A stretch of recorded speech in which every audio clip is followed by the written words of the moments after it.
Alright, so we've made it to the special edition of Terminator 2 Judgment Day. Thank you for watching my previous review for the theatrical version, but I wanted to talk about this version because it adds, like, I'm reading it now, it says 16 minutes of additional scenes, and I wanted to talk about it because I think I may have grown up with this one first, like this version of this film first.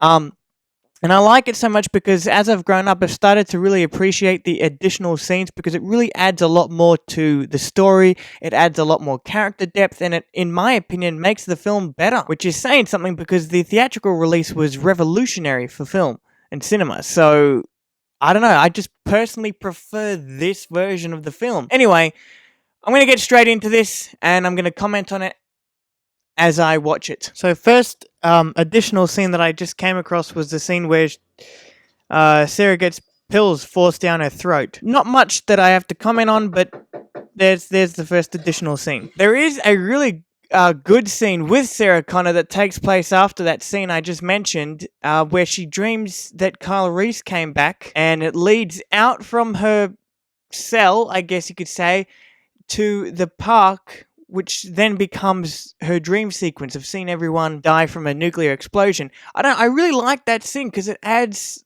levels of depth more to her character than what was already in the theatrical version, because the theatrical version took Sarah from like here to here.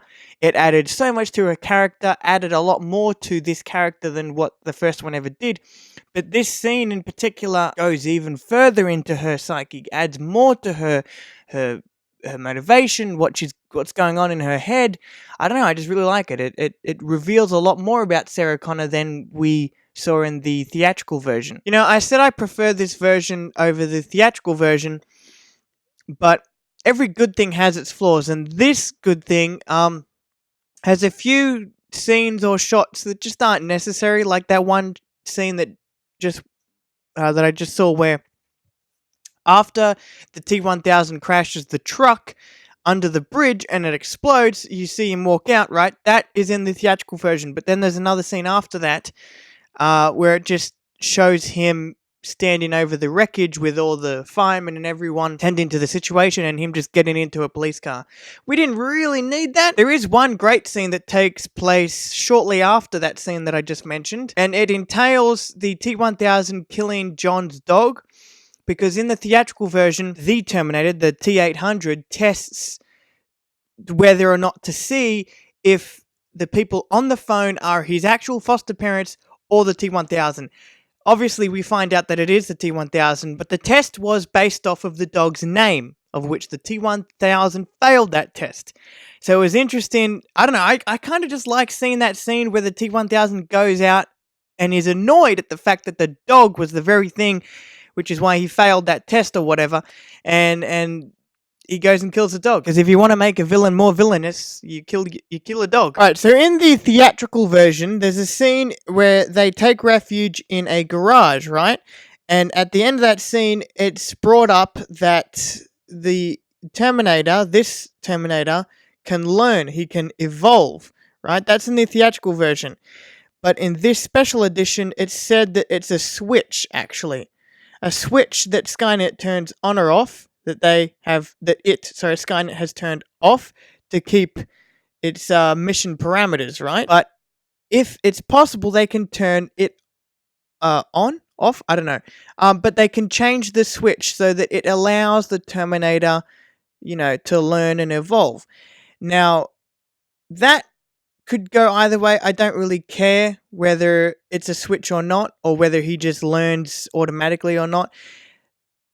What makes this scene good, though, is that what happens while they're essentially doing surgery on his chip, or whatever. Don't kill him. It. Okay, it. But we need it. Listen to me. Listen. We are better off on our own. It is the only proof we have of the future and war and all that. Maybe. I don't trust it. But he's my friend, all right? You don't know what it's like to try to kill one of these things. And if something goes wrong, this could be our last chance. So look, Mom, I'm never supposed to be this great military leader. Maybe you should start listening to my leadership ideas once in a while. This right here, I fucking love this scene. Sarah Connor comes so close to fucking killing the Terminator. And it adds so much more to her character and I guess the Terminator, but more to Sarah Connor. I kid you not, this special edition adds so much more to Sarah Connor as a character because this is coming off the first one, right? So of course she would have some doubts, I guess, as to whether or not this Terminator could actually be good. Because in the theatrical version, she comes to learn that, but there's never a moment in the theatrical version where we see her actually want to kill him or actually want to, take him out of the equation. In this special edition, we do see that. It adds more to that. I love this version of the movie. Another scene that I really like is the scene where they go for a pit stop to get some food, and while doing so, John teaches the T-800 how to smile, and he ends up looking like a psycho.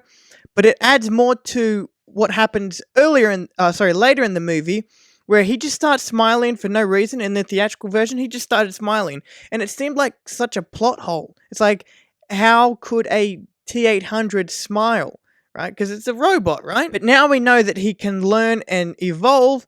We also know that he's learnt to smile in this added scene, which now makes sense for later scenes where he starts smiling. It's like, oh, that's why he was smiling, because he learnt it off John. John taught him, he learned, he evolved and learned how to smile properly and not like a psycho. But that scene is good. See, this is what I'm saying.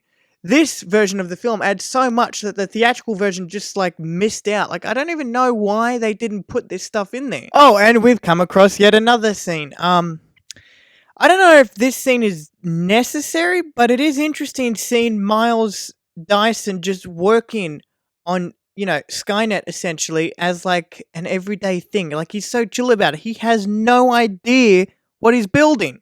It's just so interesting to see that in the movie, knowing what the future is. Alright, concerning additional scenes or shots or anything, there's not much left.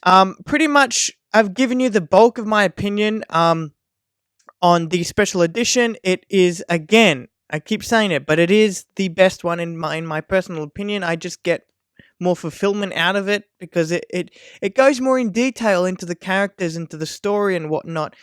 And I don't know, I like it more. But if you haven't already, go and check out my review for the digital restoration, which is in 4K. That version of Terminator is a digital restoration of the theatrical version, so it's not like you're gonna get all of this digitally remastered in 4K. So I don't know, if you want to watch the special edition, it won't be as good quality as the theatrical version, which is digitally restored. Anyway, I guess I will see you in my review for Terminator 3: Rise of the Machines.